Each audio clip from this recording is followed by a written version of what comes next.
All right.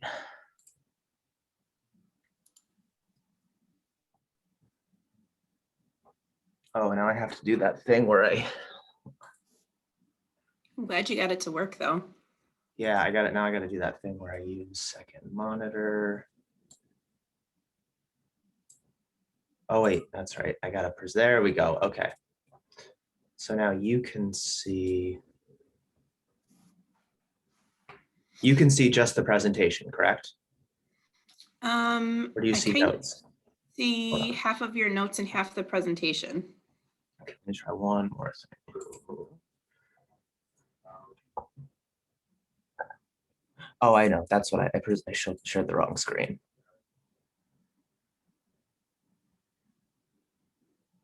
Why am I looking at?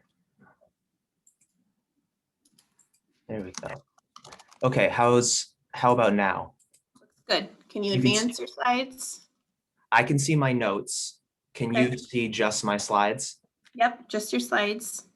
Oh, perfect. All right, it's all synced up. All right, so I got my second screen good. I can see all my notes clearly. I'm going to minimize this viewing window just so I have too many things to look at.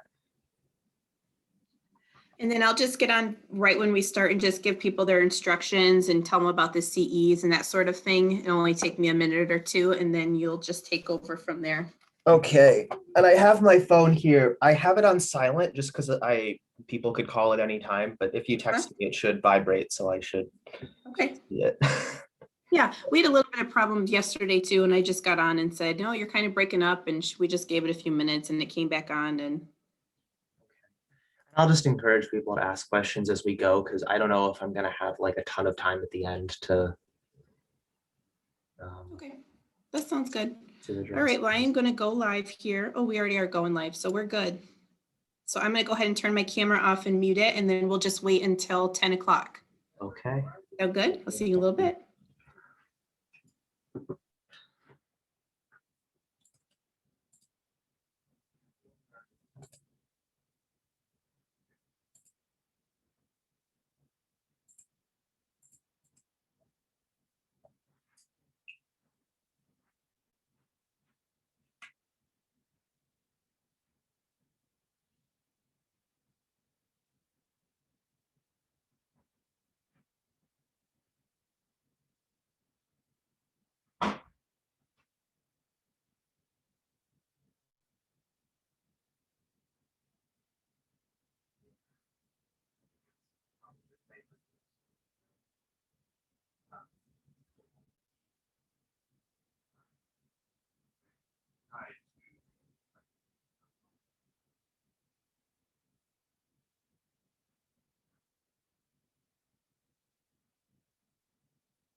Good morning, everybody.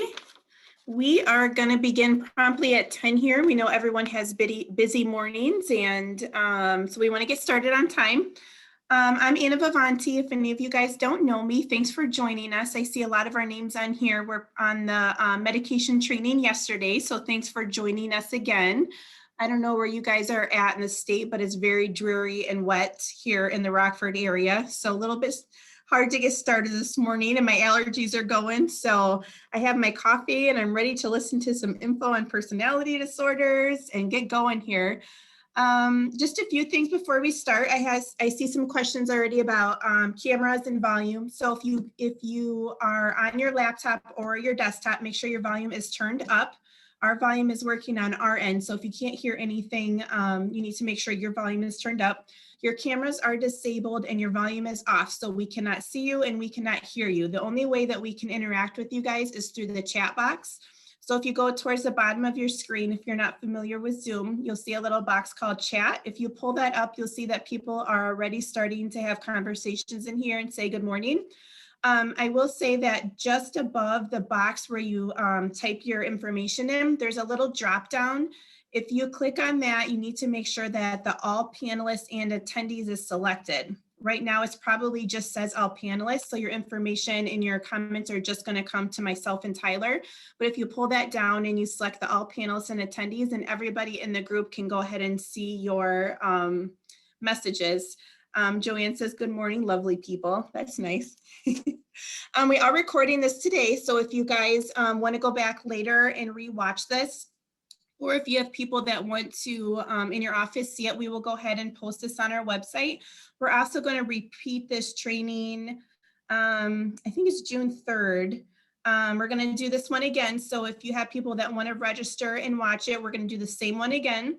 And we have some questions about the medication training yesterday. That one will get posted online, and we are going to repeat that one on June 23rd as well. So if you go to ICPN training or icpnnews.com, we'll put all that information in the chat box here when we get going. You guys can go ahead and see what we have available coming up, and you guys can register that way as well.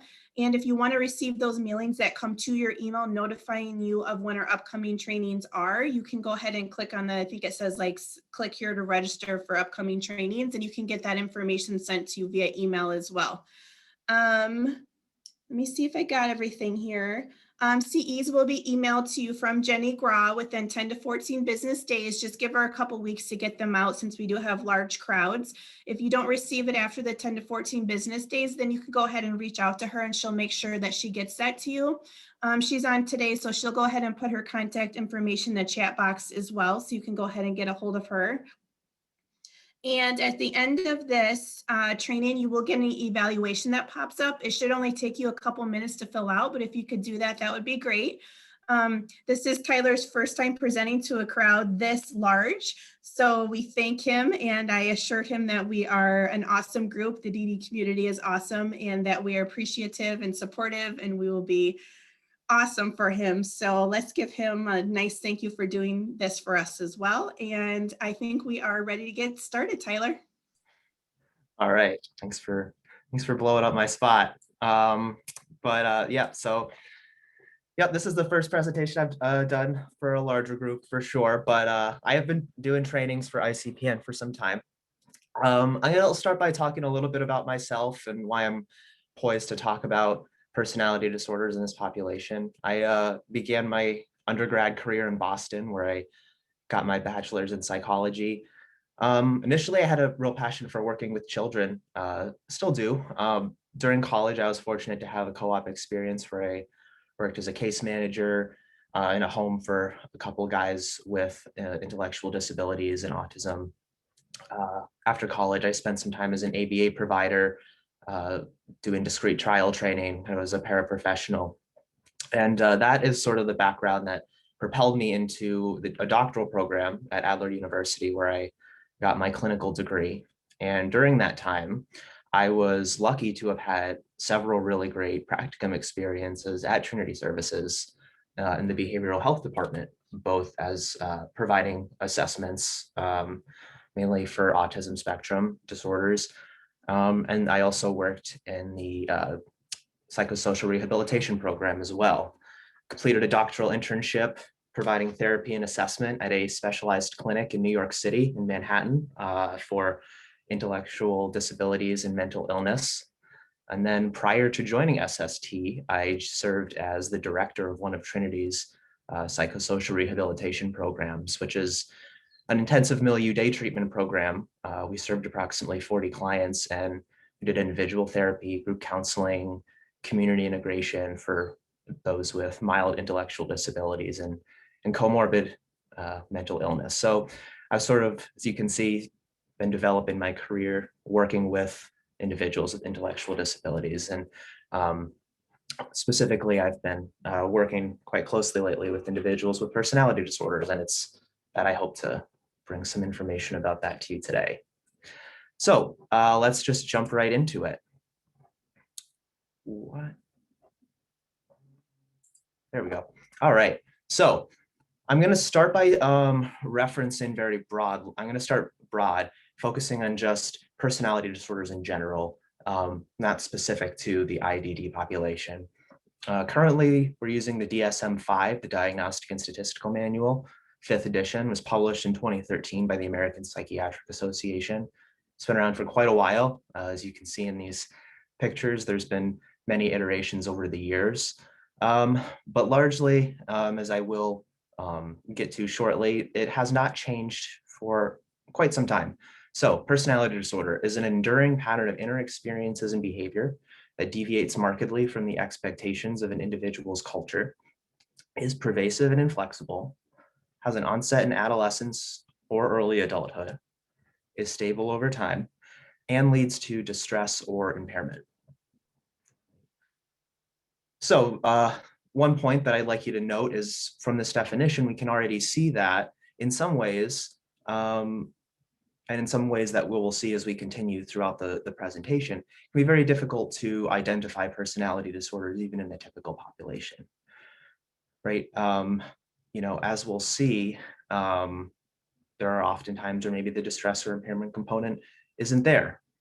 But another particular challenge that I want to make note of here is that the traits of every personality disorder that we're going to go through are things that many of us, we could say typical people do to one degree or another, right? And so the boundary between personality and personality disorder is not always clear, and it can be really hard and fuzzy.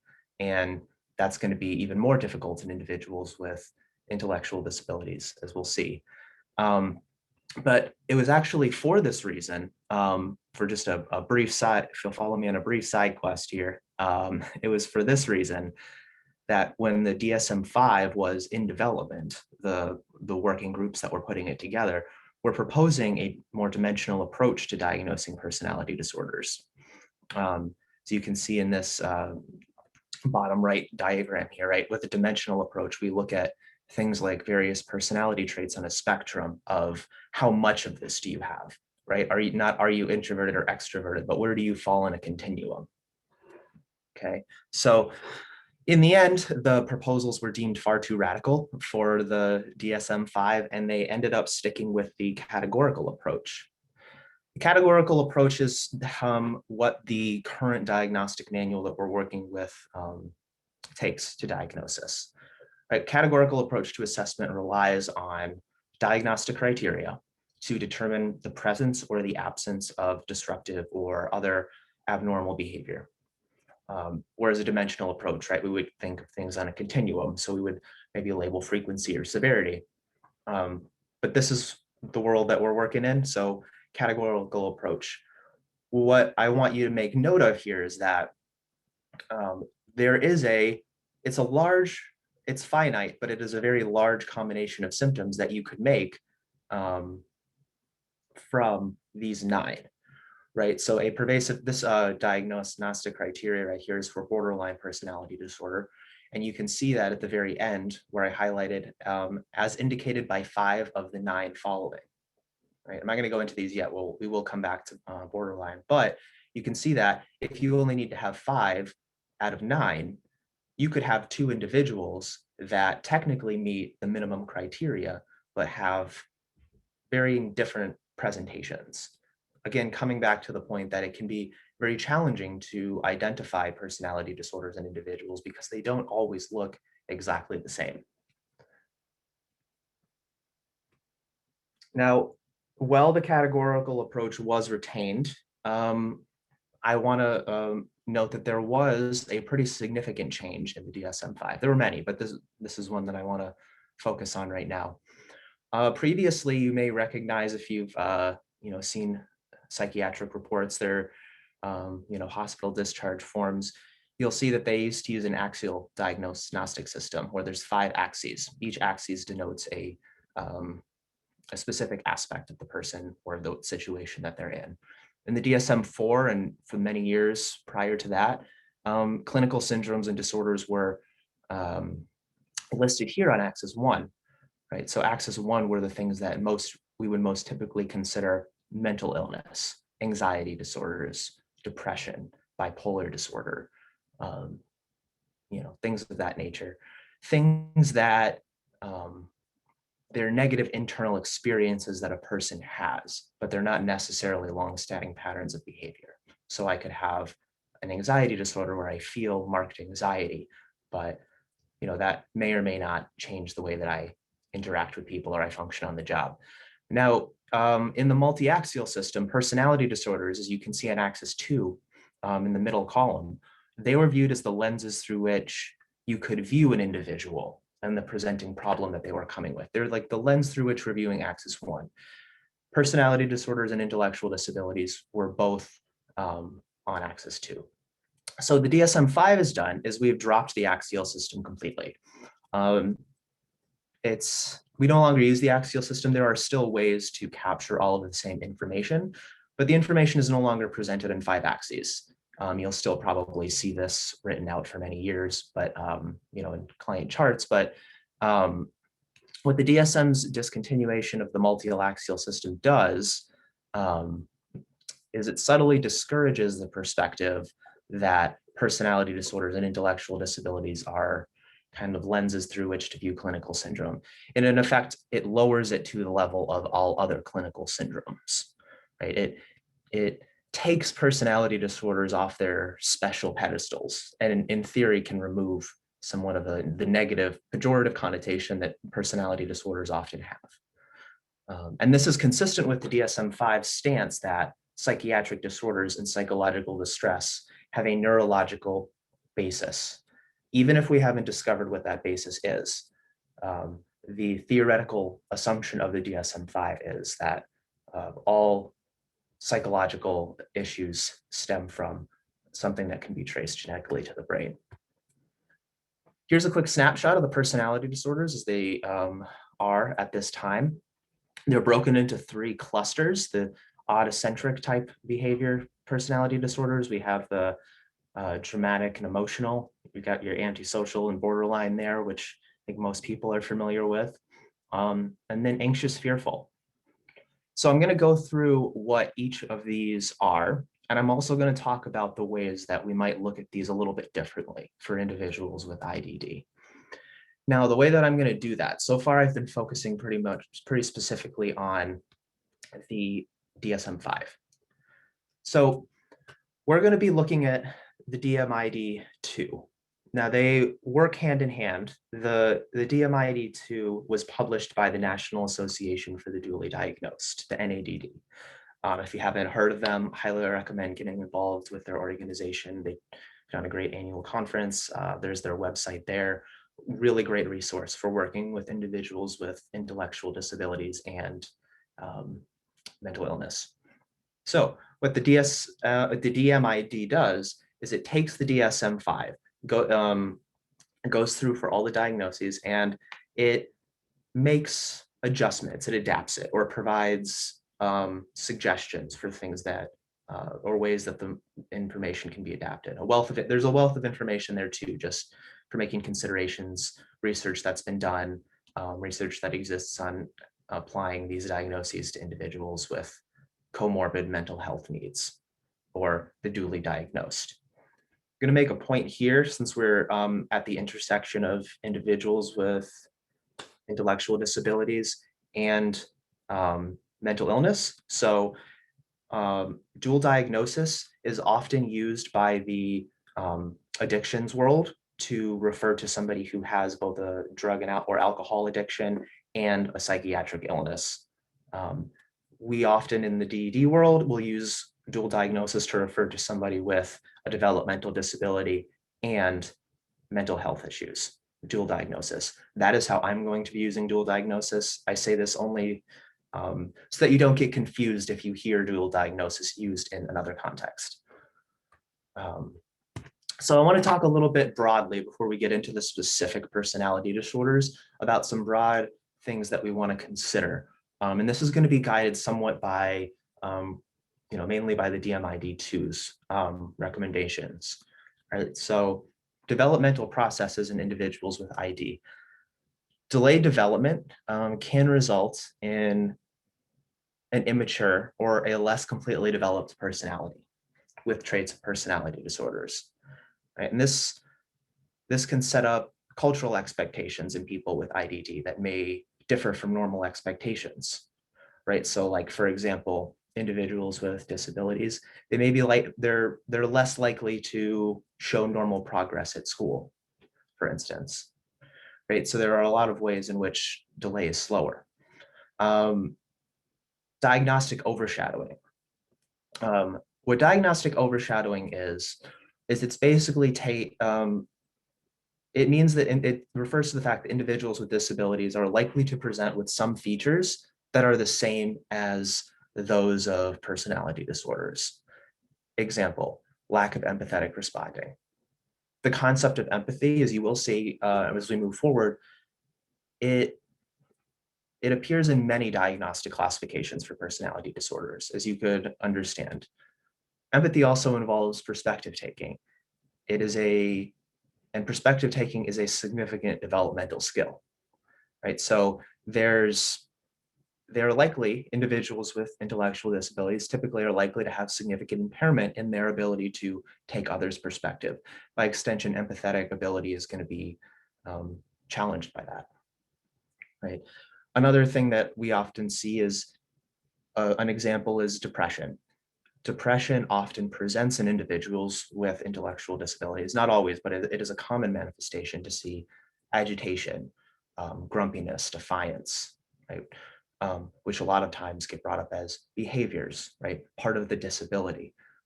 We would call that diagnostic overshadowing when it's masking or overshadowing symptoms of what could be a really real depression, right? So diagnostic overshadowing is when we let ourselves be blinded by the disability and we just assume that things that are bigger are just kind of a side effect of having a disability. Differentiating the traits of personality disorders from other major mental disorders is also going to be made very difficult by the linguistic and cognitive limitations involved.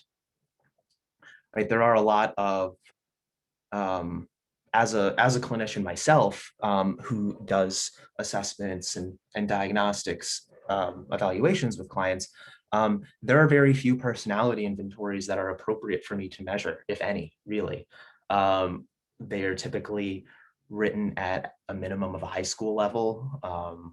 Some of the adolescent versions are at a lower level, but a lot of the folks that I work with have elementary school reading levels, and so it can be difficult to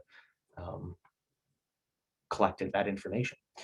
So also certain mental illnesses can have alternate manifestations in this group. Obviously, that's what the DMID2 is all about. So some behavioral disturbances may be symptomatic of a mental illness rather than a person just having a behavior, right? This is just what I said about, for example, depression presenting as agitation. Similarly, personality disorders are likely to be presented as behavioral disturbances, as well as cognitive and linguistic manifestations. So we're often having to look at what a person's doing and looking at their behavior rather than really asking them directly in some cases. Institutional experiences. Individuals with extensive institutional experiences may have adapted to institutional life by developing behavioral and cognitive patterns consistent with personality disorder. An individual could have adapted to institutional social norms by developing aspects of an antisocial personality, right? Just as a survival mechanism, or they may become paranoid as a result of, a frequent loss of their items, theft of their items, right? We could see a lot of behavior, right? And so this is where we want to be careful not to look at behavior in only one context, right? We want to be looking at behavior in multiple contexts over time. As I mentioned earlier, even in typically developing individuals, personality development is a complex thing, right? It's the result of biological substrates, psychosocial factors, experiences, environmental circumstances. In other words, it's nature, it's nurture, right? It's both, it's everything. The DMID takes the position that an unusual personal history does not exclude someone from a diagnosis of a personality disorder. Right. So, and again, as I said, it just has to be persistent. A caveat before we move on, the suggestion from the DMID2 and excuse me, I believe, it's very makes a lot of sense. We suggest that in general, individuals with severe or profound IDD do not have sufficiently well-developed or mature personalities for a reliable diagnosis to be made. So generally speaking, when we're going to be looking at diagnostics, we're going to be talking about mild intellectual disabilities, potentially to moderate, but even there, it can get a little bit difficult and kind of cloudy. So here we go right into the personality disorders then. Let's start with cluster A. Now they're broken up. You'll begin to see as we get a little bit further into this. With the they're autocentric personality disorders. Paranoid personality disorder is our first. It is a pervasive distrust and suspiciousness of others, such that their motives are interpreted as malevolent. This is something that begins early in childhood, and it presents in a variety of contexts, as indicated by 4 of 7 symptoms, which I will get to on the next slide. Now this, a caveat here, it cannot occur in conjunction with an active episode of schizophrenia, bipolar disorder, depressive disorder with psychotic feature, or any other psychotic disorder, anything on this schizophrenia spectrum disorder, because those are disorders that are, paranoia is a very significant part of them. Right. So we want to make sure that we're making proper differential diagnoses. So next we have our symptom criteria. Okay. So paranoid personality disorder. This is the way that you can see on the left side, the DSM-5 diagnostic criteria, that purple book, the book that is for typically developing populations, right? And then on the right side, we have the DMID2 suggested adaptations, notes, input, right? So we can see that on the left side, the first one, that we need to have, what did I say? 4 of 7 symptoms, so 4 out of these 7, okay? Suspects without sufficient basis that others are exploiting, harming, or deceiving him or her. No adaptation there. Is preoccupied with unjustified doubts about loyalty or trustworthiness of friends or associates. So some of these criteria require considerable abstract thinking and the ability to understand things in perspective, which is difficult for individuals with intellectual limitations. The higher the limitations, the more the difficulty, right? So therefore, this is more likely going to see in individuals with more of a mild ID than a moderate ID. It's important to, is reluctant to confide in others because of unwarranted fear that information may be used maliciously, right? Again, this, just as above, it requires a certain degree of abstract thinking, the idea of loyalty, the idea of trustworthiness, fear of information being shared, right? Reading hidden meaning into benign events, persistently bearing grudges, We can see like unforgiving of insults, injuries, or slights. A note here is that in certain populations with intellectual disabilities, hot-headedness and temper are frequent problems. So the clinicians should not be overly influenced by a tendency of an individual with ID to, should not consider that necessarily as part of the disorder.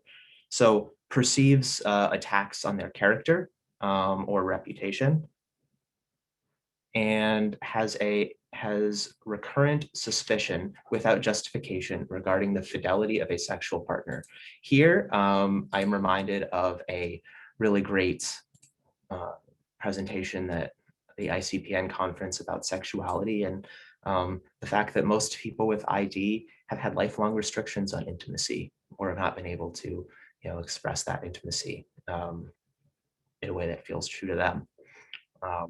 So we can see that there are at least three significant ways here that if someone approached me and described kind of a constellation of paranoid symptoms, these are things that I'd be wanting to keep in mind. The second of the third in the odd eccentric cluster of personality disorders. Here we have schizoid personality disorder. And this is characterized by detachment from social relationships, restricted range of expression of emotion in interpersonal settings, as indicated by 4 of 7 symptoms.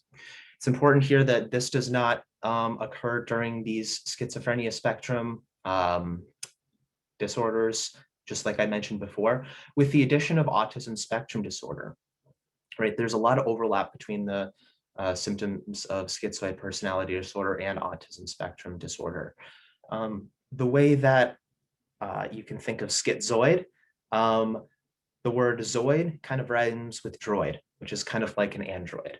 Somebody with a schizoid personality disorder is going to be very, you can think like Dr. Spock or Data for my next generation fans out there, right? Somebody who is very, not very emotional, very detached, not really interested in social relationships. 4 out of 7 of these, this is not necessarily about social anxiety. Remember, here on the left, we've got DSM-5. There on the right, we have applying criteria for individuals with ID. And I should clarify, when it says no adaptation, that basically just means the DMID2 uses the exact same criteria that is to the left. So no adaptation, meaning use that same criteria. Neither desires nor enjoys close relationships, right? It's not about being afraid of, being uncomfortable with, because maybe it's ambiguous, they don't know what to do. Genuinely does not desire or enjoy. They're always going to choose solitary activities. They have little interest in sexual experiences. Again, keeping in mind that many of our folks with IDD grow up with very misunderstood notions about sexuality and what they're allowed to do and not allowed to do. Pleasure in few activities, lacks close friends or confidants other than first-degree relatives, other than close family, appears indifference to any type of feedback from people, and shows emotional coldness, detachment, and flattened affectivity. Now, we would want to diagnose autism disorder separately from this and be very careful. I know a question often comes up is, can you diagnose both? I'm not aware of a specific prohibition, but I could not see a situation where I myself would do that. It seems like it would be a bit redundant, I think. Next, this one's going to be fun because I have a clinical example that I'm going to share with you all today. Schizotypal. This is a pervasive pattern of social detachment and social and interpersonal deficits marked by acute discomfort with, reduced capacity for close relationships, as well as by cognitive or perceptual distortions and eccentricities of behavior as indicated by 5 of 9 symptoms.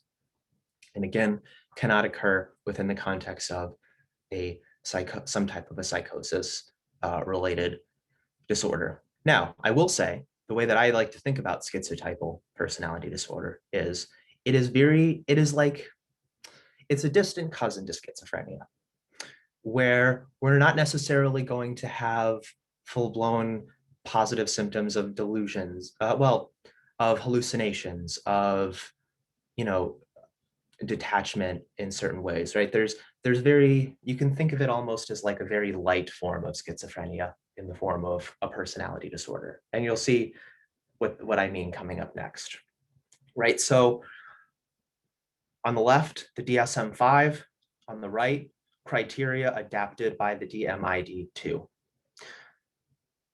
We have ideas of reference, excludes delusions of reference. Here's a big hallmark of a big core part of schizotypal: odd beliefs or magical thinking that influences behavior and is inconsistent with cultural norms. Superstitiousness, belief in clairvoyance, telepathy, sixth sense, right? I talk to dead people, that kind of thing. An important note is that many of these criteria involve styles of thinking, unusual styles of speech and behavior. So we just want to be especially aware of the fact that the client group as a whole and consider these characteristics in relation to cultural patterns that's acceptable among peers with ID, right? So many individuals with intellectual disabilities have communication difficulties because of difficulties with development, right? And any deviation in these items should be outside of what we would expect within that population. So largely speaking, there's not a ton of adaptation so much as just caution here. There's going to be unusual perceptions, perceptual experiences, including bodily illusions, odd thought and speech, suspicious or paranoid ideation, constricted affect. What I'd like to do, there's also a lack of close friends and confidants other than first-degree relatives, similar to schizoid. However, the function of that symptom is extremely different. And I'm going to get into that with a case example that I want to talk about. I'm going to leave these symptom criteria up so you can reference them kind of as I give a little bit of background about this young man. It's a young man that I serve on the crisis team, on SST. We're going to call him George. He's a young man in his early 20s, and he was referred to us for physical aggression, verbal aggression, and property destruction. George is served by an area SILA provider. I'm just going to call it agency provider. Agency provider reported a lack of clarity regarding George's mental health symptoms in addition to the target behaviors. Right, he had been diagnosed with autism, and superficially, he does have some symptoms. For example, he'll become fixated on things. He'll have really weird specific rules. They describe weird rules. But it's also very inconsistent. There are many times where that behavior was not consistent, and there was just an absence of a lot of other symptoms consistent with autism. Additionally, he would engage in a lot of odd behavior. Lots of people I talked to about him described him as eccentric. He would choose unique clothing. He would wear a nightgown and a skirt, or he would wear yoga pants. He, in his conversations with many people, including myself, would talk about his ability to speak to dead people and summon spirits. He would urinate in the front of the building at his day program. He would urinate in a watering can in his garage rather than use the toilet, just because he wanted to. When he would engage in challenging behavior, usually fighting or inappropriately calling 911, he would sometimes punish himself. For example, one time he shaved his head to punish himself for something he did earlier. The agency described his challenging behavior as cycling, and just the length of time I've known him, he would go maybe anywhere from 2 weeks without incident to even 3 or 4 months at a time, where he'd be great. He'd be wonderful. But then he would have a large outburst. At times during these outbursts, it would appear that he'd engage in certain type of behavior to elicit a reaction from other people, right? It seemed like it was kind of within his control. For example, he would approach staff and say that he had alcohol when he really didn't. He bought a glass smoking pipe, also called a bowl, which is usually used for smoking marijuana, and he would just smoke loose tobacco out of it because he just enjoyed the response that he would see from people. If you look out back and you see a guy lighting up what looks like a bowl. During all these outbursts, it would appear that George would engage. Oh, like I said, there are other times when he would seem genuinely out of control and unable to connect with what he was doing. And the challenging behavior didn't seem intentional. He's very paranoid. He booby traps his room, which usually just entails leaving a lot of rocks and sharp objects all around the place, because he believed that people would steal his things. I did a pretty thorough assessment and did not find any history of trauma, abuse, or neglect. Nothing that would really explain any of those behaviors. Not much about his early life was significant.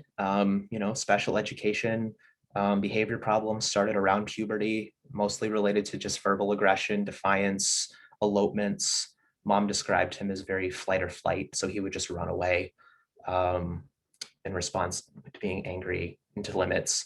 Hospitalized 4 or 5 times, starting around his junior year, and mostly for elopements. Mom's belief was that it was in the hospital that he learned all of these things to say, like hearing dead people. And he does this to provoke a response. That was Mom's sort of belief. Because he would hear, and he would also started making threats to end his own life at this time. He would always say that he doesn't mean it. It was always an expression of anger. Late in 2018, he moved to the agency provider. He was initially with 6 guys, but there was a lot of incidents there where he engaged in physical aggression and fights. He has been taken to the emergency department several times, but has been consistently not admitted because one hospital has described his behaviors as behavioral. So George's symptoms are most consistent with schizotypal personality disorder. I ended up applying this diagnosis to him. As I said, described by an acute pattern of discomfort in close relationships, cognitive and perceptual distortions, and eccentricities of behavior.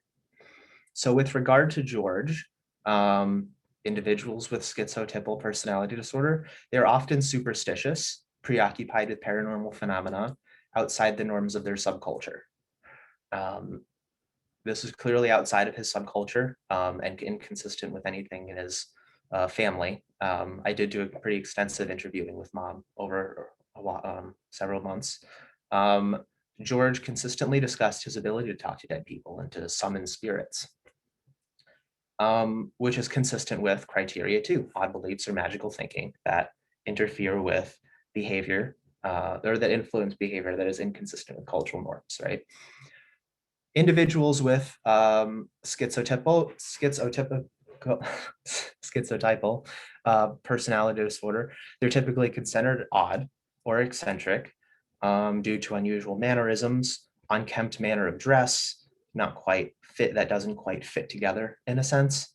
Kind of somebody that would stand out on the street as just like, oh, they don't quite, nothing on them quite, matches or fits together. And an inattention to the usual social convention followed by most people. Criteria 7 there, behavior or appearance that is optocentric or peculiar. One of his favorite things to do was to fart when someone else was in the room and to laugh about it because he just thought that was the funniest thing in the world. So similarly, George engages in a variety of behaviors that are odd, eccentric, peculiar. Right? I mentioned the urinating in odd places, presenting as unkempt, odd clothing choices, winter jacket inside, wearing nightgowns and skirts.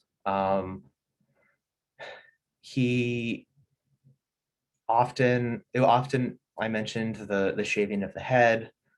He was often a hoarder. He will hoard objects that are considered trash by most people. Candy wrappers, empty food containers, soda cans, right? His room looks like a literal landfill. And many, including myself, have made attempts to help him clean it and make order of it. And he consistently insists that he prefers it, feels more comfortable in it, and that everything in there has a purpose that he just hasn't got to yet. And that's not necessarily defining feature, but it is definitely an odd behavior. Additionally, these individuals are suspicious and have paranoid ideation. Number 5 there, suspiciousness or paranoid ideation. George is known to gather weapons, booby trap his room, like I said, leaving rocks all over the place. And he will also collect items to use as weapons against others. On numerous occasions, he's expressed the beliefs that others will steal his things, but there's really no evidence of that ever happening in his past, right? That's not necessarily a trauma response. I assessed that pretty thoroughly. Further, he discussed feeling scared of specific staff members, although this was usually staff members that he would be, I say bullying, would be targeting for power struggles. It's typically the other way around, right? He'll come and say he's scared of them.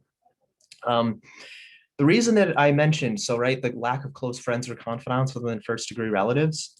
So individuals with schizotypal, they experience interpersonal relationships or interrelatedness as problematic because they're uncomfortable relating to people. They interact with others when they have to, but they prefer to keep to themselves because they feel like they're different, that they don't fit in. And that is George to a T. George views himself as being different, going against the norm. He also states that nobody likes him, and he's very sensitive to rejection. Since moving to the provider, he's really struggled to develop any close or meaningful relationships outside of,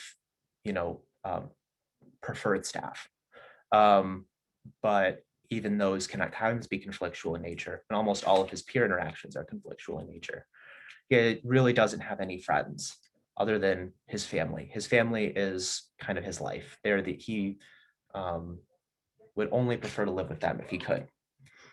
Very consistent with schizotypal, number 8 right there. He has a close relationship, like I said, with his immediate family. So he appears to have a decreased desire for intimate contacts, right, due to social anxiety.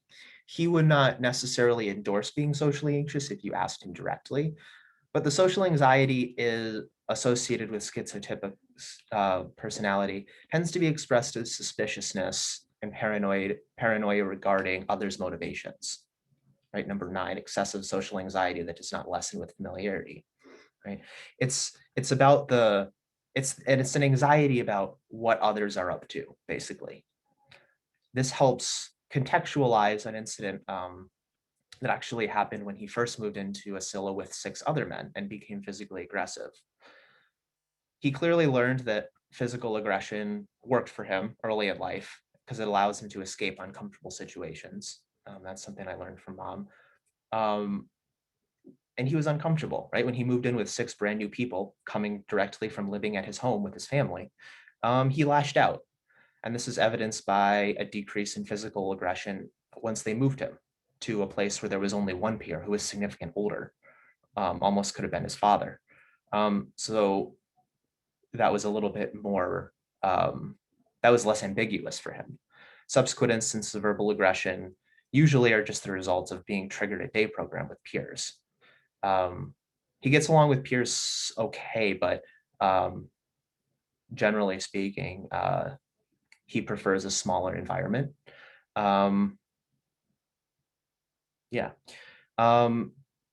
Typically he's been stable there for the most part, aside from power struggles with staff.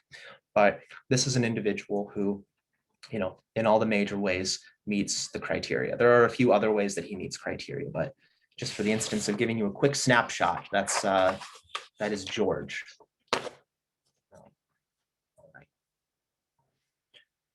So George brings us to the end of our cluster A. Oh, sorry, I got ahead of myself. My apologies, everyone. Um, okay, so I realize I made a bit of a silly mistake. Um, Johnny's not his real name, I promise. For some reason, I chose Johnny as a pseudonym at one point, and then I changed my mind and made it George. And I don't know why I did that, but I left it as Johnny. So promise that's not really his name. These are some treatment recommendations that I made at the conclusion of my assessment of him, right? So he should obviously be maintaining a relationship with a psychiatrist. But as we will see when we get to the treatment section of this presentation, there's not a lot of information out there on personality disorders outside of borderline. So I called attention to a recent literature review demonstrating that antipsychotics such as risperidone are the most often studied and are beneficial. He does have a psychiatrist, although he is not ideally medicated, but I also have some suggestions for staff. These kind of come back to validation, right? So he expresses a lot of delusional thoughts, and a lot of times that will lead to power struggles. I train staff regularly on avoiding power struggles by avoiding arguing with a delusion and providing a lot of validation. Validation is huge. We're really big on that here at ICPN, and we actually have a fantastic validation training. So I'm not going to go into it, but highly recommend you look into that. But because Johnny experiences interpersonal relationships as problematic and is uncomfortable relating to other people, ideally the best thing would be for him to, one, stay where he's at, because a smaller environment is clearly where he's going to be more comfortable and less likely to become paranoid and as a result aggressive. If we're going to be bringing him into places where it's large groups, loud and chaotic environments, I want to try to have somebody with him to provide one-on-one support, a preferred person who can sort of be his anchor, right? And avoid, trying to make him make peace in the moment, because it's likely that his social anxiety at that time is going to cause more paranoia and likely going to have counterintuitive results. And also, in the time that I've been working with him, we've been working on helping him vocalize what he's thinking, his concerns, and providing validation. So just some general treatment recommendations, right? And how that can stem from how my diagnosis of Johnny with a personality disorder had led me to these recommendations, right? They kind of help inform the way that I would treat Johnny or recommend that he be treated. So that brings us out of cluster A. Remember in the beginning, there were 3 boxes, A, B, and C. Cluster A was the odd eccentric. Cluster B is our dramatic and emotional. Antisocial personality disorder.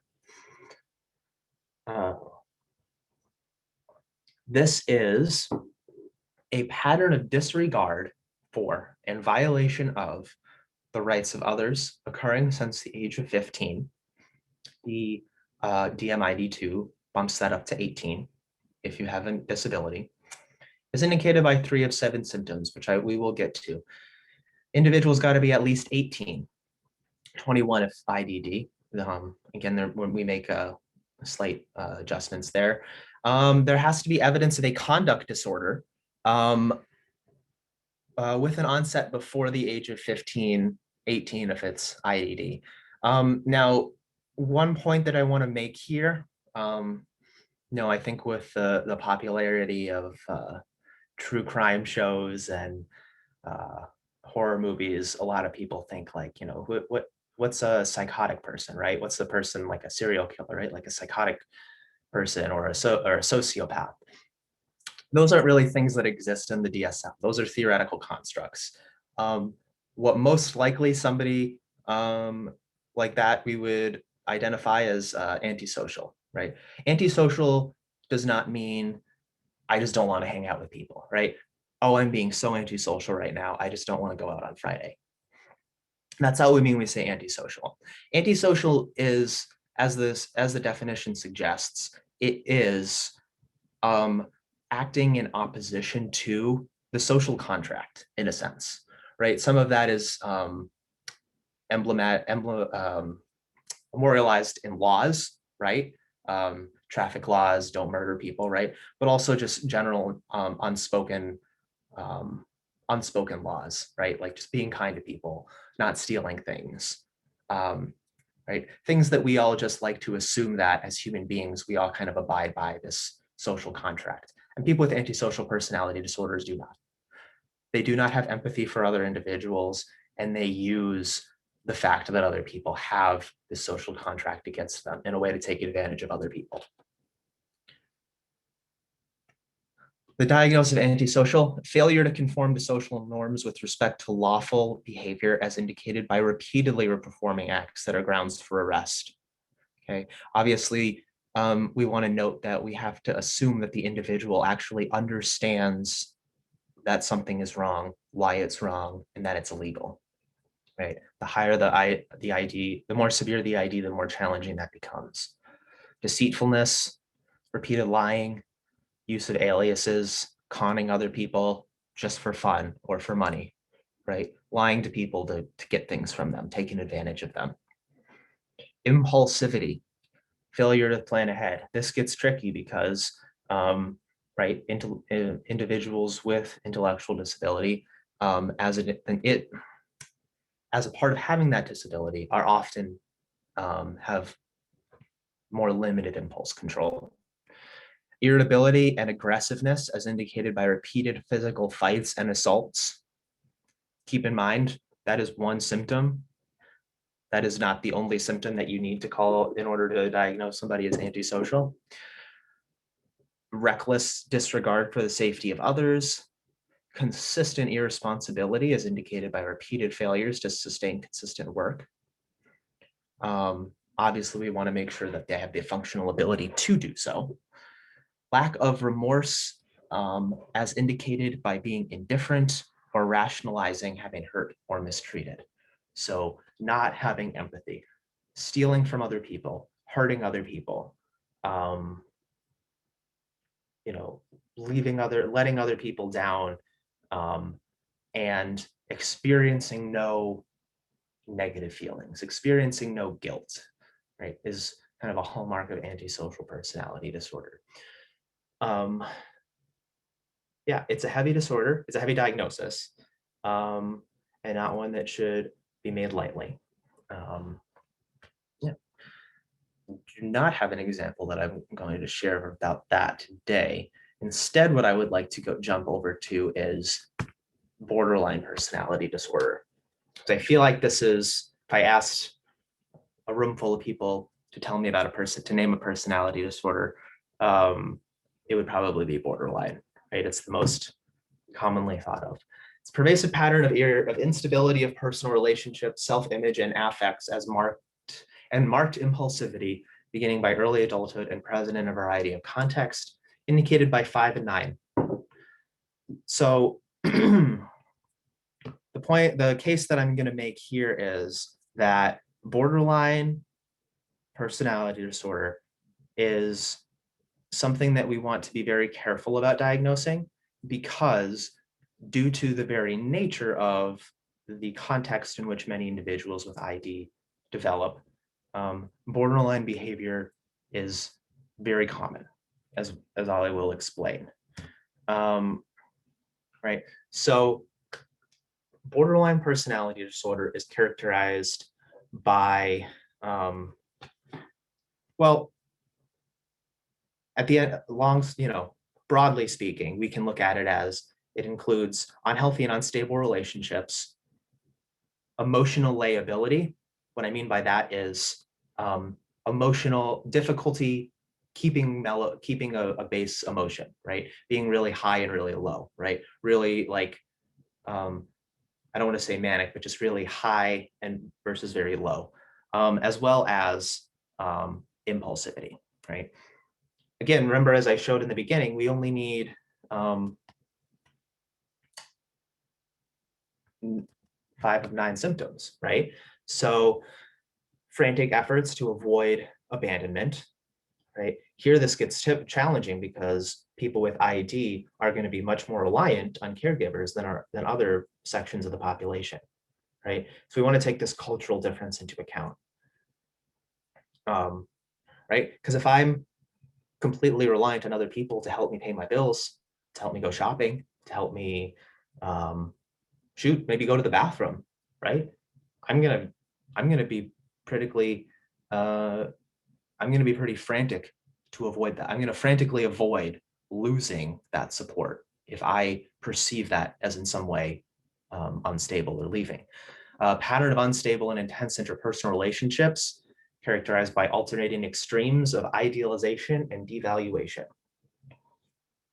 You and other people is all good or bad or splitting, right? You're awesome, you're my savior, you're the best person in the world, but then tomorrow you're garbage. You're the word, you are the cause of all of my problems, right? So unstable extremes. Identity disturbance. This gets really challenging, right? Number three is where things get tricky, because it requires pretty sophisticated verbal skills to even express or identify a sense of identity disturbance. You know, who am I? Impulsivity in areas that are damaging. This often takes the form of shopping sprees, you know, risky sexual behavior, substance abuse, reckless driving, right? There's also recurrent suicidal behavior, either threats, gestures, or actual harm. But we want to make sure that we are distinguishing this from self-injury for other reasons that are often commonly seen in this population. Chronic feeling, affective instability, right? Just general intense feelings of depression or irritability or anxiety. We also have feelings of emptiness, again, similar to three, can be very difficult, requires significant verbal skill. Inappropriate, intense difficulty controlling anger.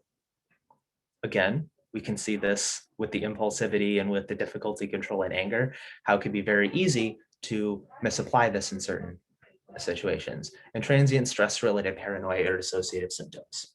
So I'm going to talk about what that means a little bit and with an example. Okay, so I'm going to be talking about another young young woman named Brittany. Not her real name, of course, but Brittany is a woman who has many features of borderline personality disorder, including the unhealthy and unstable relationships, the emotional liability, and impulsivity. Brittany is a young woman, she's in her early 30s, and she was referred to us for verbal aggression, elopement, stealing, and lying, in addition to other concerns. Those are not that one's not necessarily a reason that we get referrals for, but it's diagnostically important. So she's served by a SILA provider. She's been with the same one since she left her family.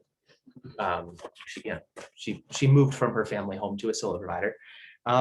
Verbal aggression, she will, it's typically towards staff and peers as well sometimes. She will yell, scream, swear, get in others' faces. So a lot of, kind of like right up in your face, making threats, trying to provoke a fight, but she's never actually one to swing or hit or push, right? She's not gonna start a fight with her body, but she will definitely start a fight with words. She's also very slow to baseline, which is a very common component of borderline personality disorder. It can take her anywhere from 5 hours to a whole day just to de-escalate after she's been agitated. Like I said, she'll initiate fights with others and has been physically assaulted as a response. She's been removed from 3 SILA houses within the agency due to physical assaults occurring to her, not that she didn't instigate, but she would instigate the conflict and then she becomes physically assaulted. Elopement was another big problem with her. She would leave the house without telling anyone where she's going.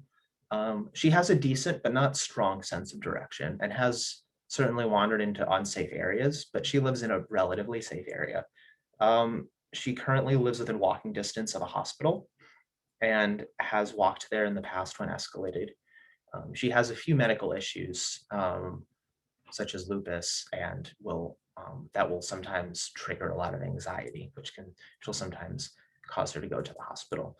And sometimes when she elopes, she will reject calls from staff and family, so it can be concerning. The stealing is significant because she's stolen a lot of things from people. She's done a lot of things to damage relationships.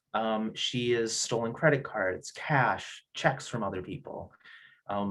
Early in our relationship, in my naivety, I opened an opportunity and she stole $20 from me, which was in my suspicion, was a bit of a way of testing the boundary of that relationship, which is a very common component of borderline personality disorder, right? Having a poor understanding of the boundaries of relationships and trying to test them. She's ordered up to $75 worth of food with other people's credit cards to be delivered to her or her significant other or friends. She stole housemates' like electronic devices and sold them for money. Her stealing comes in waves. It's not a constant thing. It'll happen intermittently. But she's never received any legal consequences. There's never been a consequence, really, a significant one. When she orders food, she gets to keep the food. When she steals money, she keeps that money. She denies that she did it. Now, in terms of the lying, like I said, again, not really a reason for referral, but diagnostically interesting. Staff described her as compulsively lying about certain events, actions that have occurred in situations that she's been a part of. So here's an emblematic example. Brittany tells one of her support staff that another support staff had told her she could take the house phone into her room and keep it in there. However, when the staff was queried about this, like, hey, did you tell Brittany this was okay? They said, no, I didn't. And then this would lead Brittany to insist that staff are lying about her. She'll create elaborate stories to explain where she obtained stolen money, like just clearly incorrect stories that are easy to verify as being incorrect. And she often will make abuse allegations towards family members and staff, typically for what she's claiming is mental abuse. And she has been overheard in the past speaking to other housemates about how they should make things up to get staff in trouble. So, definitely a lot of relationship damaging behaviors. There's been self-injury in the past, biting herself, scratching herself, punching walls. She has burned herself with cigarettes. I've read that in the past, although it's typical, her harm is typically superficial. It's been several years since she burned herself. Another main concern is that she has intense and unstable relationships. She will date multiple people, has engaged in unsanctioned, inappropriate sexual behavior. She has in a on-again, off-again relationship for the last 5 years with another woman served by the same agency. And every member of her support team who I spoke to described that relationship as toxic, noting that her girlfriend will demand money from her and encourage her to engage in maladaptive behaviors, like stealing from others or starting fights. She also has a history of communicating inappropriately with people in the community, like giving out her address to strangers, and has been financially exploited in the past. Not a lot. I have even less about her early development than I did my previous gentleman. I do know she has quite a history of emotional lability. She's been to the emergency room multiple times. It's not known when she was first hospitalized or exactly how many times, but she was brought to the agency in 2014 after a stay at a behavioral health hospital due to a physical aggression incident and concerns about her ability to care for herself. As well as the family's just concern about safety and risk because she was giving out the home address to strangers, and they also had other kids living in the home. So over the years, she bounced around to a few different CILAs, like I said, within the agency. typically due to interpersonal conflict between Brittany and her peers. She would typically get in their faces and would get physically assaulted as a consequence. So now she lives in a silo with individuals who have slightly higher support needs than she does. And though there have been some instance of interpersonal issues, it's now sort of to start focus more on power struggles with staff. So talking through some of the diagnostic criteria here, we can see that her intellectual disability is milder. So she definitely has some good insight, and she expresses a desire to understand why she behaves the way she does and to change her behavior. Reports that I found indicate listed diagnoses of schizophrenia, a bipolar disorder, a histrionic personality disorder. That one's coming next. It's unclear if she ever met criteria for these disorders. I don't see any indication that she does now. But as mentioned at the top, she has many features of borderline personality disorder, including the unstable relationships, the emotional lability, the impulsivity, right? She has a number, so we can look at number 2, right? She has her relationship with her girlfriend has been described as toxic. Because if her girlfriend threatens to leave her, she will make frantic efforts to avoid this potential abandonment, as we can see in criteria 1, right? Frantic efforts to avoid real or imagined abandonment. Some examples of this behavior would be giving all of her money to her girlfriend, giving her girlfriend access to her social media accounts. She also has a very conflictual relationship with her mother, jumping back to 2, unstable relationships. She can quickly swing from idolizing her mother to devaluing her, feeling that she doesn't care enough, she doesn't give enough, she's not there enough. And it appears that the stress caused by these unstable relationships leads to an increase in self-injury. At least it has historically. Brittany also has difficulty controlling her anger when significant others are seen as neglectful or withholding or uncaring. Right, so we see number 8, inappropriate intense anger or difficulty controlling anger. We see that often, but that anger is typically followed by shame or guilt. Like I said, she's not typically physically aggressive toward others, but she expresses her anger in a way that provokes physical conflict. She also displays impulsivity in several areas of her life that are potentially damaging. Right? We have number 4 there. Her stealing and lying behavior, typically opportunistic. And her elopement is usually in response to interpersonal conflict, but in both cases, it's impulsive, right? It's the urge comes and she just goes with it.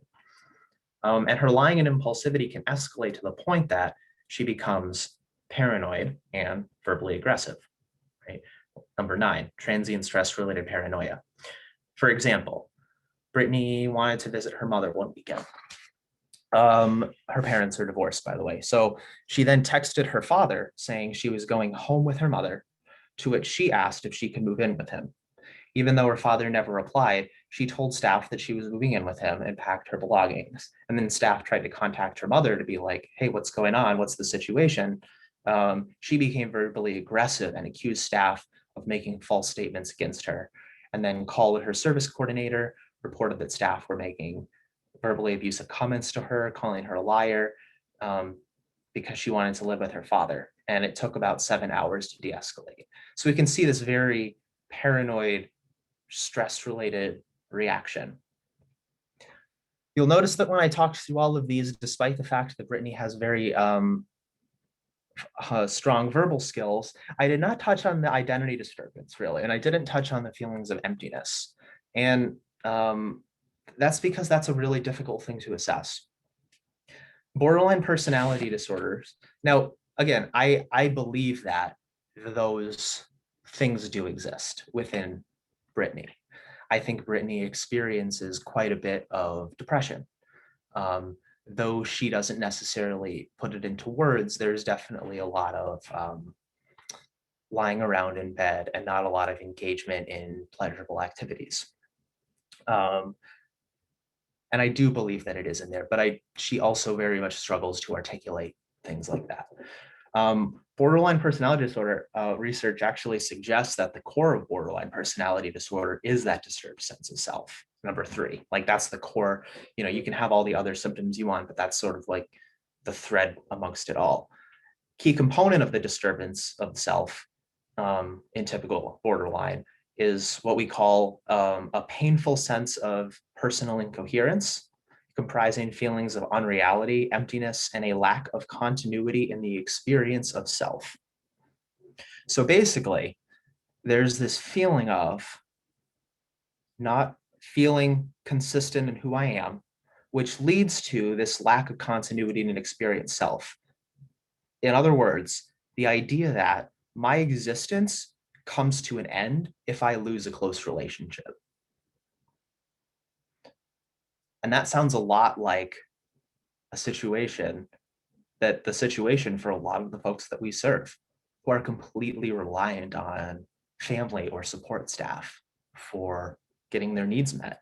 So it's here where we have to be very cautious, and we need to take a look at the whole context of behavior before we necessarily say that we're looking at somebody with borderline. It's very easy to say someone has borderline features, but as I mentioned, a lot of times those features can be a result of environmental circumstances that when change can alleviate those symptoms. I'm going to move along. I spent a while there on borderline. Let's talk about histrionic. Histrionic is kind of like a cousin to borderline, but it's different. It's a pervasive pattern of excessive emotionality and attention seeking, beginning by early adulthood and present in a variety of contexts, 5 of 8 criteria, right? So it's very a lot of attention seeking. I kind of playfully put in some social media images there. Obviously, I think people with a histrionic personality disorder probably thrive in the world of social media and influencers. But basically, we're looking at somebody who's uncomfortable when they're not in the spotlight. An individual with ID may show this discomfort in different ways, but largely that criteria is still intact. Remember, side right, DSM-5, left side, DMID adaptations. No adaptation, criteria is the same, okay? So we're looking at an interaction with other, so their interactions is typically sexually seductive, provocative, very flirty with everybody, right? But we also want to establish that the person understands what the boundaries of socially appropriate behavior are. We're going to see displays rapidly shifting and shallow expressions of emotions. Now, I do work with an individual who meets criteria for this disorder, and I'm not going to present on them necessarily today, but what is very common in speaking to them is you just feel like they're skiing from topic to topic, they're jumping back and forth, and you just never ever get below the surface of the pond, right? Everything is just on the surface. It's very shallow. It never feels like you're talking to a real person. They're going to consistently use their physical appearance to draw attention to themselves. They have a style of speech that is excessively impressionistic and lacking in detail. We want to definitely make this consideration with an understanding that people with ID may sometimes have different ways of speaking just due to the nature of their disability. We're not going to make any diagnostic decisions based on that. Dramatization, theatrical, exaggeration expressions of emotions, drama queens, if you will. Okay. Is suggestible and considers relationships more intimate than they actually are. Now, these criteria are pervasive problems. I would say they're pervasive problems in populations of individuals with ID, right? Being very easily subjectable, assuming that everybody is your friend, right? So the DMID to suggest that we make the diagnosis without these. If it's coming down to these two things, we should try to find other evidence, basically. Right? So that is histrionic. Next, I'm going to talk about narcissistic personality disorder, the last of our cluster B, our dramatic and emotional. So narcissistic personality disorder is a pervasive pattern of grandiosity. Grandiosity basically meaning a sense of grandness, a sense of importance, inflated importance. You can think of it, right? I am very grand. I'm the best, right? Either fantasy, like fantasies of grandiosity, or actual behavior demonstrating feelings of grandiosity. Need for admiration, a lack of empathy, beginning in early adulthood, present as indicated by 5 of 9 of these symptoms. Right side, DSM-5, left side, DMID-2 adaptations. This one I find interesting. Grandiose sense of self-importance. Exaggerates achievements and talents, expects to be recognized as superior without consummate achievements, right? So talks all about their achievements and talents, but they don't have any proof or evidence to show. There's no adaptation here, but the note I find interesting because of their experiences with repeated failures or with an exaggerated reinforcement for minor achievements, such as drawing a picture. People with IDD may naturally exaggerate minor achievements and talents. This criterion should only be should apply only if such manifestations are outside the cultural expectations of what is expected of an individual with ID. If the individual acts as though he or she is a member of staff, for example, right? That's certainly one that I've seen a lot of times, right? Feeling like you're a junior staff member. And I'm not talking about times when well-meaning staff will, overtly elevate a particular client to the status of junior staff. I'm talking about more when someone will, kind of assume that role for themselves. Here we have the preoccupation, right?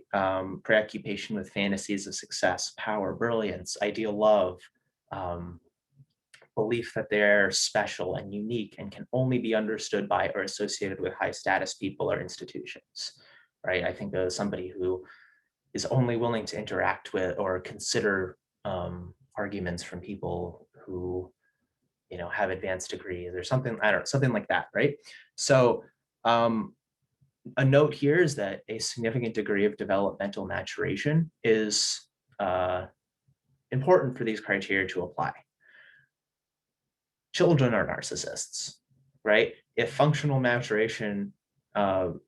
So narcissistic forms of thinking are common in children, and functional maturation of these criteria should be at least 8 to 10 years old, right? If we have a diagnosis below 50, or sorry, an IQ below 50, we should probably avoid making this diagnosis, right? Because this idea of narcissistic thinking is just a very common part of that developmental level that some folks are at. Requiring excessive admiration, sense of entitlement, interpersonally exploitative, taking advantage of others, right, to achieve this. Lacking empathy is unwilling to recognize or identify with the feelings and needs of others. This is a little bit different than with antisocial personality disorder, in that it's more that they tend to be wrapped up in themselves so much that it's difficult for the empathy to extend empathy to others, right? And again, it requires a certain sense of perspective taking, right? And then, of course, we have a lot of envy and arrogance as well. And that brings us to the end of B, our cluster B personality disorders, our dramatic emotional ones. This is going to bring us to Cluster C, anxious, fearful. Our first one is avoidant. It is a pattern of social inhibition, feelings of inadequacy, hypersensitivity to negative evaluation, beginning in early adulthood and present in a variety of contexts, and indicated by 4 of 7 criteria. And put them all right down here.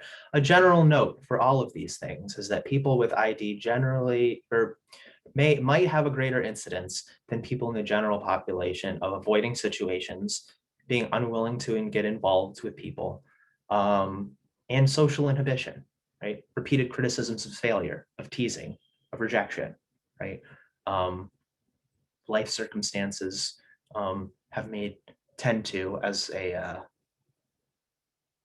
life circumstances tend to make these individuals less likely at times, not across the board, right?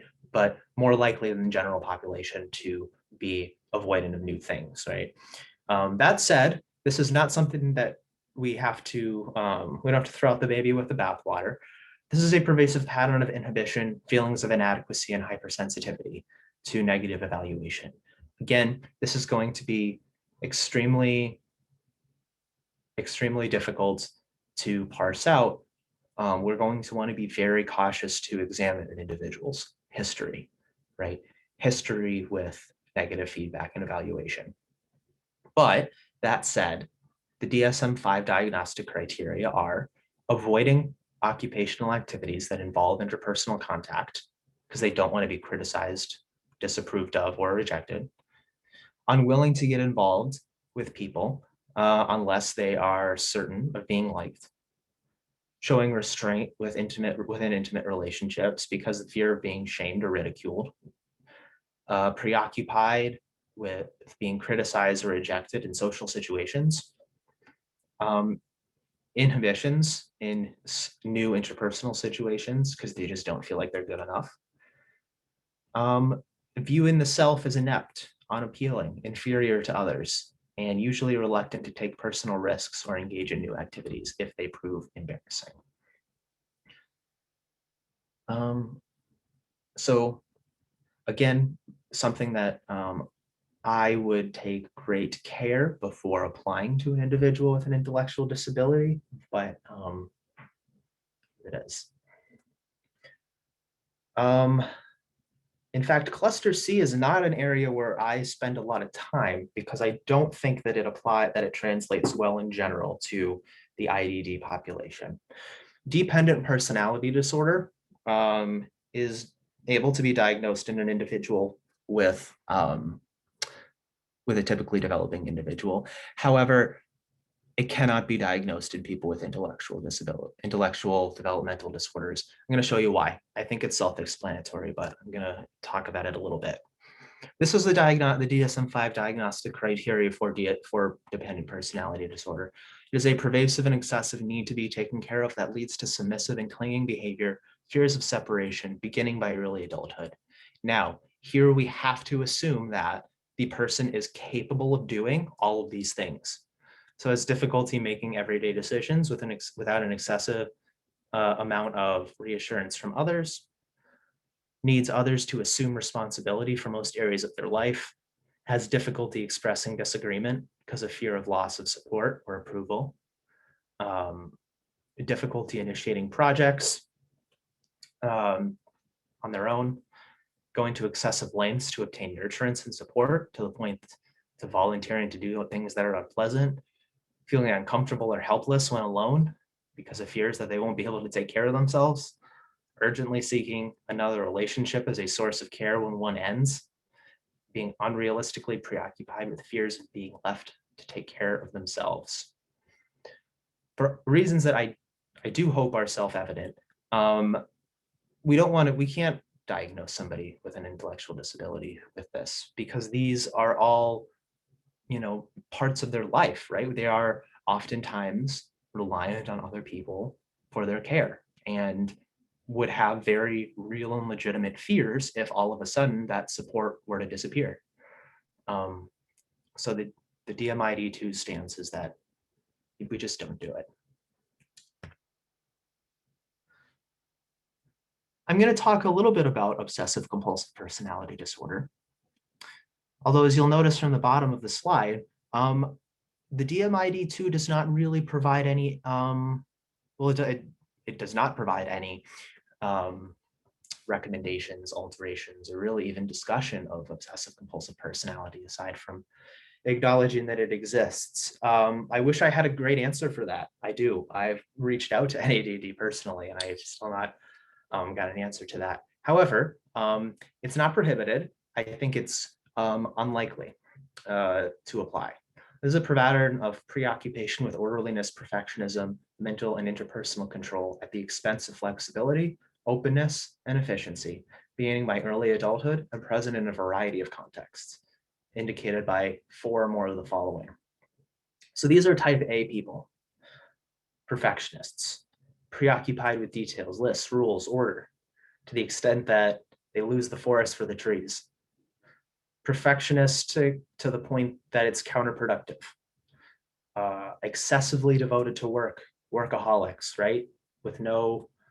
Without needing to be, of course, right? Not going to penalize somebody for having to work to survive, of course.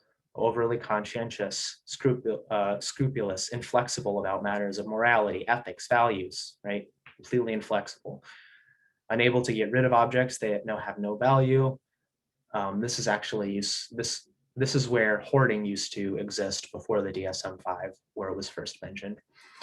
Is reluctant to delegate tasks to others because they don't think that they'll do it well enough.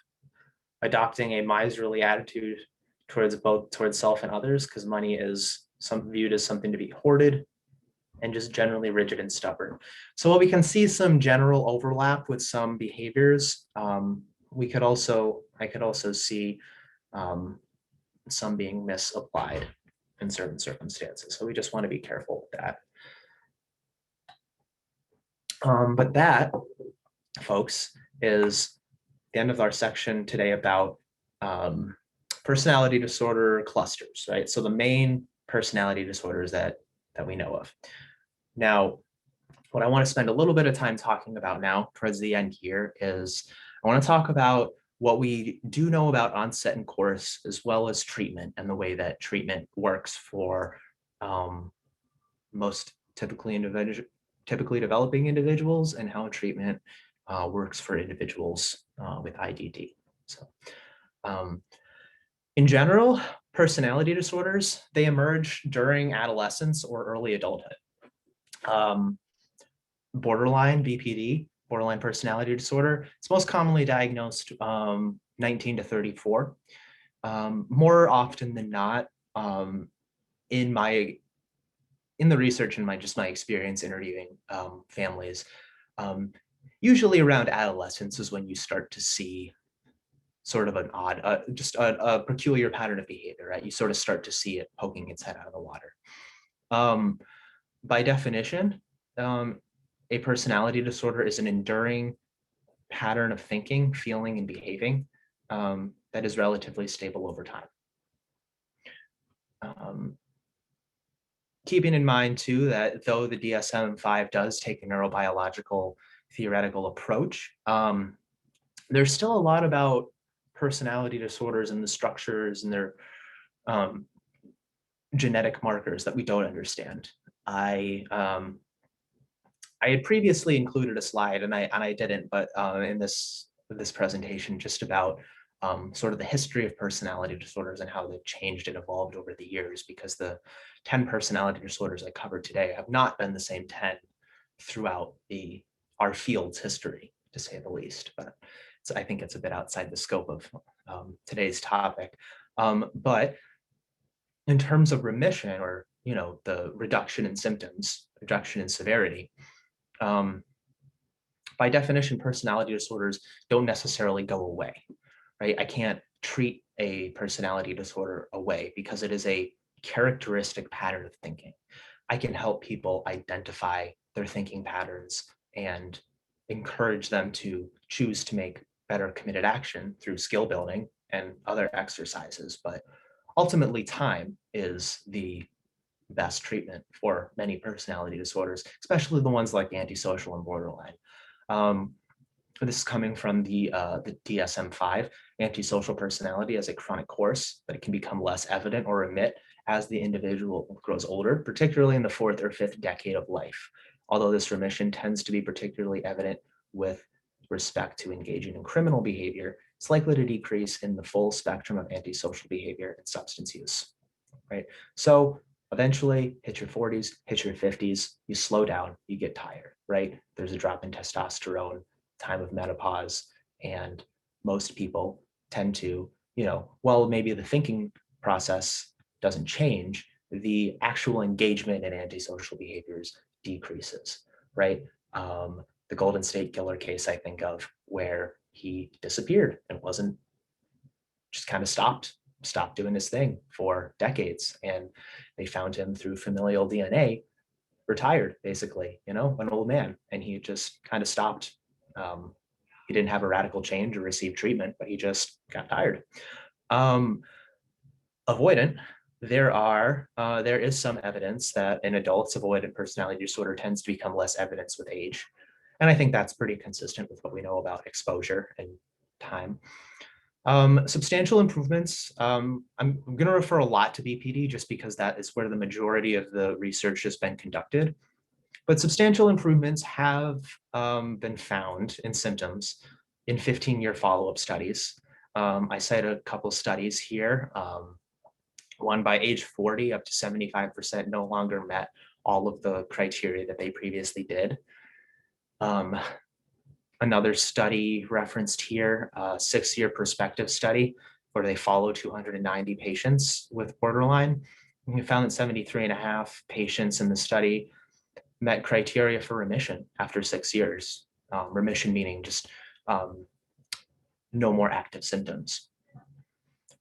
Impulsivity resolving the most quickly, followed with affective symptoms, mainly the sadness, the depression. Those things tend to be more chronic and long-standing, but the cognitive and interpersonal symptoms are more intermediate.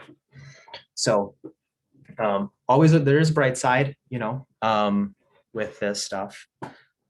Treatment can definitely be effective, but long story short, treatment largely is going to involve a lot of just supportive therapy. Right? Here, I talk a little bit again about borderline. You can see in my picture up top, I really trust you. I want nothing to do with you. That kind of refers to the unstable relationships, right? The alternating between idealization and devaluation. So in terms of etiology, the way that we really view most things that we don't have a clear understanding of it's a nature and nurture, basically. Marshall Linehan in 1987 published kind of the definitive work on dialectic behavior therapy, or DBT, which you've probably heard of. That's coming up on my next slide, but she developed this biosocial model which describes the development of borderline. Keep in mind, this is still, we're in the theoretical realm right now, and different schools of treatment do look at borderline from a different perspective. So I don't want to put this out here as a fact, but it is a theory, and it's grounded in quite a few decades of research showing that individuals have a genetic predisposition to borderline and an emotionally invalidating, and when exposed to an emotionally invalidating environment, that is where we get the development of borderline symptoms, right? A predisposition to emotional liability and the other parts of borderline, and then being put in a situation where you're told on a regular basis that you can't trust yourself. You don't know your own emotions. What you're feeling is incorrect. So aside from, just a quick aside here, we will get into DBT, but aside from borderline, there's really no treatment specified in the DSM published by the American Psychiatric Association or the American Psychological Association for personality disorders. I included this reference here that I mentioned earlier. Kritchner and their colleagues conducted a review of diagnostic instruments and medications and treatment strategies for schizotypal personality disorder. Remember George I mentioned earlier. And as I mentioned in my recommendations, the authors really only found enough evidence to say that second generation antipsychotics like Risperdal were most likely showed some benefit, but there's not enough information out there. There's not literature on psychotherapy. Social skills training can be effective at teaching skills, but in terms of really long-term improvements, we're really looking at more supportive therapy, right? Somebody who's going to be working on a long-term basis with these individuals to really help them identify their thought patterns and problem solve issues that come up in their life.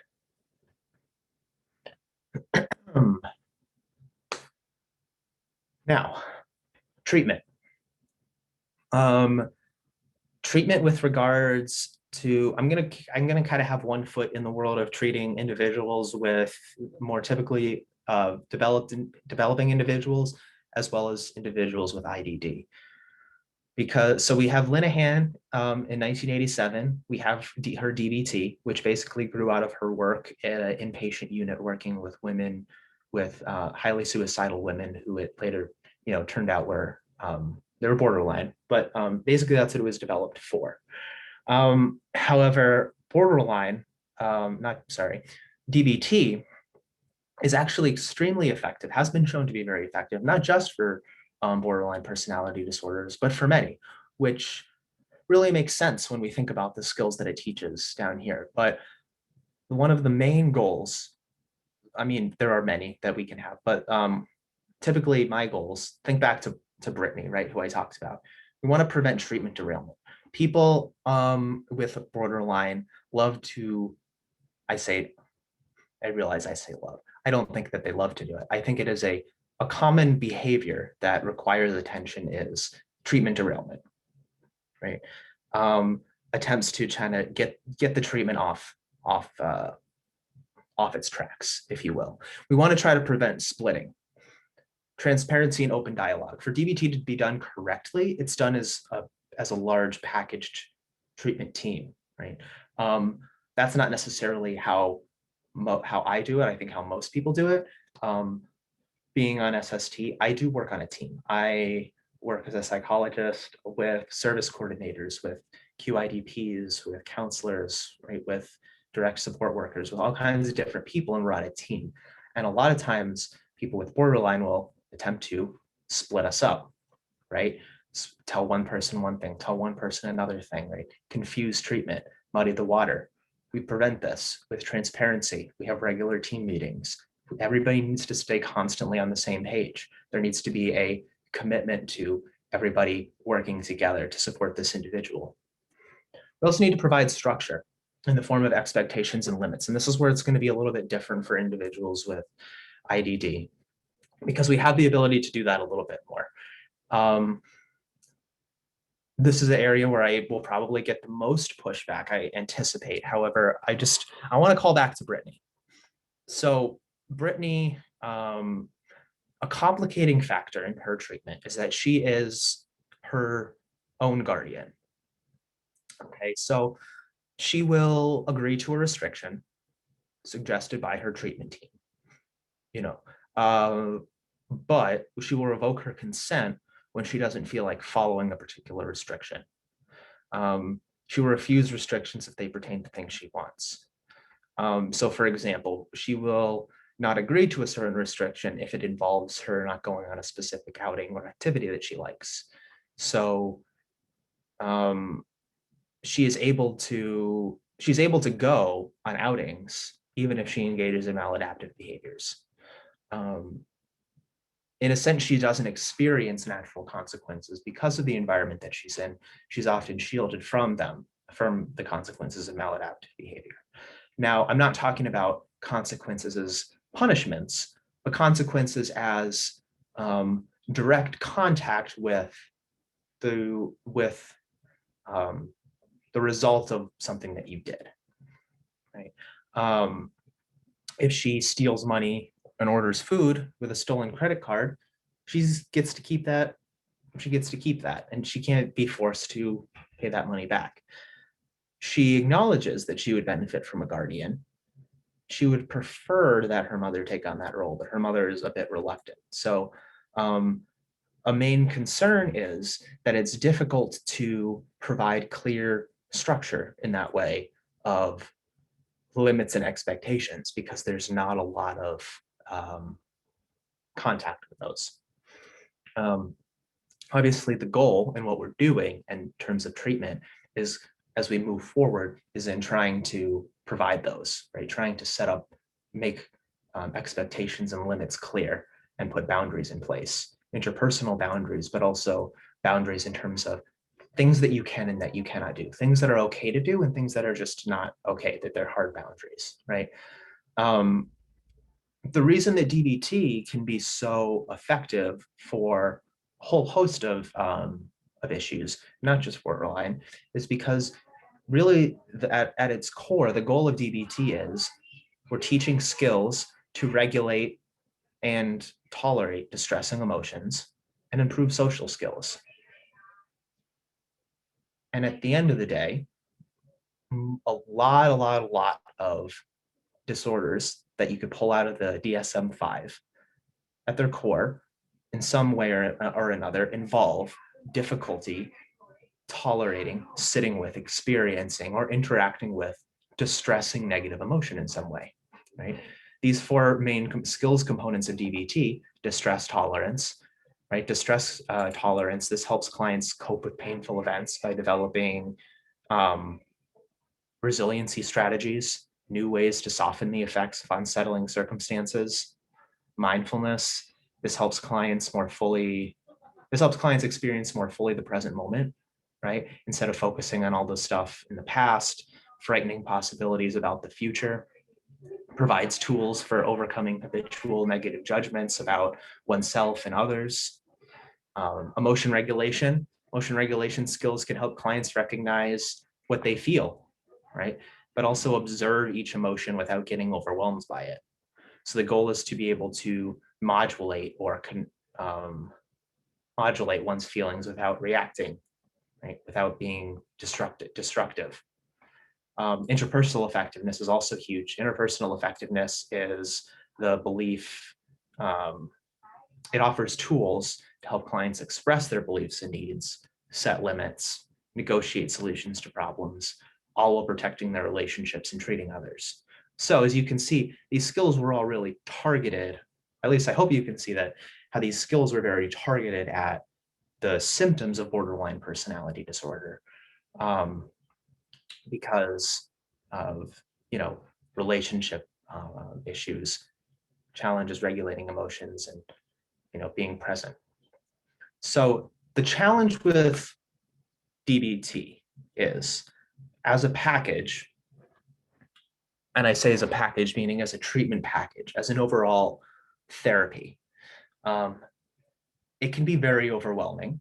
There's those four main components, but there's a lot of little sub skills, and there's a lot of reading, there's a lot of acronyms, right? Like a common one that we use for interpersonal effectiveness is Dear Man, where the D and the E and the A, like it's like an acrostic, right? Each one stands for a different part of the skill.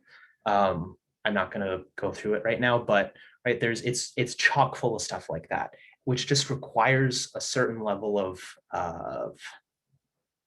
ability to engage cognitively and remember the material, right? So what do we do, right? What are we, right? What do we do with that? So next, I'm going to look at the skill system. Some of you may be familiar with the skill system. The emotion regulation skill system for cognitively challenged clients. It is something that we here at Trinity use for all of the psychosocial day programs. It's what we on the crisis team here use and try to bring out into the community as much as we can. Developed by a woman named Julie Brown. And it was designed to help individuals who experience learning challenges. It's designed specifically for individuals with ID. So this includes a set of 9 skills and 3 system tools that help individuals organize their internal and external experiences in a way that decreases discomfort and problematic behaviors, while increasing positive affect and goal-directed actions. So the framework of the skills system guides the person through the process of becoming aware of the current moment, mindfulness, right? While directing attention and activating behaviors in the service of personal goals. So the skills system was designed in not as a response to DBT, as an adaptation to DBT. So Julie Brown, what she did was she took the core components of DBT and turned them into a more simplified and approachable set of skills, right? The way that it's broken down, I won't go into it exhaustively, but actually I have a little time now. I'm doing well. So the skills, right? There are 9 system skills that we teach. And there's also some system tools. At first, it looks and it sounds very complicated, and it can be kind of a big hurdle to teach the basics and the fundamentals at first. But once the foundational work is understood, it can be really effective. So basically, clear picture is a way of, it's basically mindfulness. It's about checking in with whatever a person is experiencing in the present moment, not how they wish it was, not anything like that. And from clear picture, we're identifying thoughts and urges. And with that urge, we're then moving into on-track thinking and on-track action, where we're determining whether or not that urge, with support from staff, with specific questions, with lots of visuals, lots of handouts and visuals that are really colorful and fun to engage with. We do on track. We try to figure out, is this urge on track or is it off track, right? We also have things like safety planning skills for help determining, coming up with safety plans for when we experience certain situations. NUMI activities is really all about fun coping skills, doing things that feel good, that distract us, that entertain us. And we break the next one, 6, 7, 8, and 9. These are more relationship focused skills, and these get a little bit more complicated. Problem solving. It involves a lot of series of steps for solving problems, right? Typically interpersonal problems, or just something that you need, a problem that needs solving that just feels very overwhelming. It provides a structure and a list and a series of steps for helping individuals solve their problems. Expressing myself, right? Helping people to express the things that are in their heart and their mind in a way that's going to be heard. And getting it right, that's really like interpersonal effectiveness from DBT. You can see there's really like how they're drawn right out of that, where with getting it right, it's all about getting what we want from other people in a way that works, right? Using, getting what we want the right way. And then of course, relationship care. This is all about building and maintaining positive relationships, because a big component of, since this is, built from DBT, and such a big component of DBT is on addressing the relationship damaging behaviors inherent in borderline, we're going to need to really address that relational component, right? We really need to help people get in touch with how to have healthy relationships with strong boundaries. The way that this works basically is that we always start with clear picture.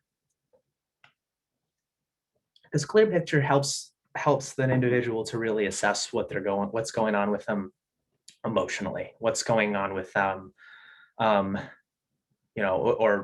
they're upset about. And part of clear picture involves getting kind of an inventory of, how do I feel? What's my emotion? And how strong is that emotion on a scale of 0 to 5? Over on the right side there, you can see the system tools, the feeling rating scale. That involves identifying, if my emotion is at a 0, well, I'm asleep or I'm dead. If it's at a 1, I would say that I'm, at a pretty low level. Like right now, I could say that I'm a 1 or a 2, relaxed. Maybe a 2 anxious, but hey, we're almost done, so I'm settling down. Right, but so those would be low. Those would be kind of lower emotions. Now, we can say that when we get up to down to B, categories of skills, skills 1 through 5, the ones on the top, those are all the time skills. What that means is a skill is an all the time skill if I am between a level 0 and a level 3. If I am at a level 0 to a level 3, I am sufficiently calm. I can process and think of information in my best mind.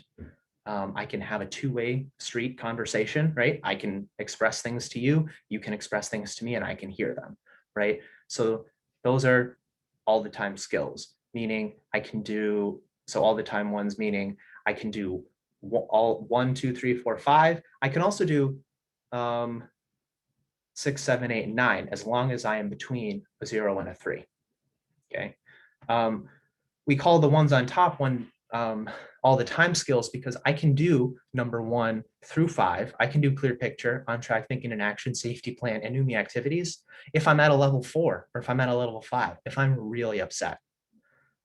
4 is when I'm getting ideations to do things that are harmful and I'm not thinking straight. And 5 is when I'm engaging in property destruction or physical aggression. Right. And the reason for that, and the reason that we, when we hit 4 or 5, the reason that we want to close off calm only skills as an option is because all of those skills, the lesson that we're trying to teach here is that when we are at a 4 or a 5, we do not have sufficient control over our own mental and emotional processes, and we are more likely than not going to do things that damage relationships. So I want to focus my attention on those activities in the very beginning, which are more self-focused, right? Maybe I'm going to need staff support. I'm going to need a staff person to prompt me through it. But staff are there to support clients through difficult experiences, right? As opposed to taking something out on a friend or a family member. So we're reinforcing them for doing more self-focused activities. And then if we are eventually able to de-escalate down to like a 2 or a 3, then it might be time to focus on things like working on a relationship or getting something that we really want from somebody. General recipe for skills, general rule of thumb, if you identify a certain number, you are going to take that number and add 1 to it. In my experience, it does not have to be quite that dogmatic, but it certainly, it's good to have more skills rather than less. So if somebody comes to me and says, I'm feeling angry at a level 3, then I'm going to take that number and I'm going to add 1. So you need to use 4 skills. What 4 skills? We're going to use clear picture, on track thinking, on track action, and then we're going to do NUMI activity. Great. That's our plan. That's our skills plan. And we're going to do that, and I'm going to support them in doing that. So in a nutshell, there's a lot more to it. And we here at ICPN are happy to disseminate more of that information in detail, but it's a very beneficial approach. I'm going to call everybody's attention to some further reading here that I would recommend. A lot of this is based on what today's talk is based on, the DMID2. The Diagnostic Manual for Intellectual Disability, published by the National Association for the Dually Diagnosed. Again, NADD. Highly recommend you check into that organization, look at their resources, consider becoming a member. Come see us at the next conference when that's allowed to happen in person. And also the Emotion Regulation Skill System for Cognitively Challenged Clients. This is the trainer workbook that is published by Julie Brown. It includes a pretty extensive theoretical discussion in the beginning about DBT and how it was adapted for clients with disabilities. And the end is just chock full of helpful worksheets and resources and things that you can use with clients. It's really great.